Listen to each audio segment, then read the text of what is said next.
commencer le maquillage de la mariée zombie, il vous faudra bien sûr du maquillage tout simplement blanc que vous achetez. Moi je l'ai acheté à Fêter et Recevoir. Et vous allez l'appliquer bien entendu sur toute la partie du visage. Et également après vous allez voir donc sur le cou et un petit peu donc sur le torse au-dessus de la poitrine et un petit peu aux épaules pour que ça puisse recouvrir et faire la démarcation en fait au niveau de votre costume. Le costume je l'ai également acheté à Fêter et Recevoir pour celles que ça intéresse. N'hésitez pas bien sûr à l'appliquer partout, sur les yeux, les sourcils, même sur les cils, c'est pas bien grave. L'important c'est que ce soit vraiment blanc partout, également sur la bouche. Enfin voilà, essayez de recouvrir le maximum, qu'on voit le moins possible votre peau, que ça fasse vraiment un teint blanc comme si on était vraiment, désolé pour le mot, mais décédée et morte. Voilà.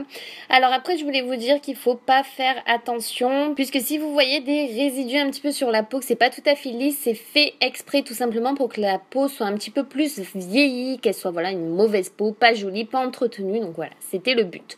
Ensuite, pour ce qui concerne la fausse gorge, je l'ai acheté également à Fêter Recevoir. Donc normalement vous mettez du latex dessus. Malheureusement avec le tout petit tube qui était fourni avec, ça ne collait absolument pas. Du coup mon grand-père a eu une bonne idée, c'était de mettre du scotch autour en attendant pour faire tenir, et puis de toute façon vous allez cacher avec le faux sang, donc c'est pas bien grave.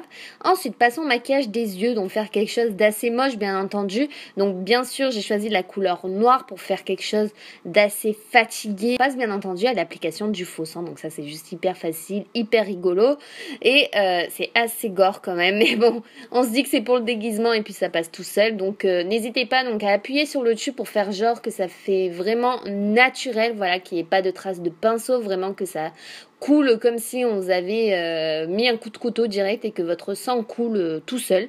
Donc j'ai trouvé cette astuce plutôt sympa. Et sur le costume bien entendu qui était tout blanc, n'hésitez pas à appliquer du faux sang partout sur la robe, sur le costume de haut en bas. Tant que vous en avez, mettez-en. Je crois que j'ai quasiment fini le tube moi. Et après j'ai décidé de mettre mes mains pleines de sang et de faire des traces de sang avec mes mains pour faire genre que quelqu'un avait essayé de m'attraper.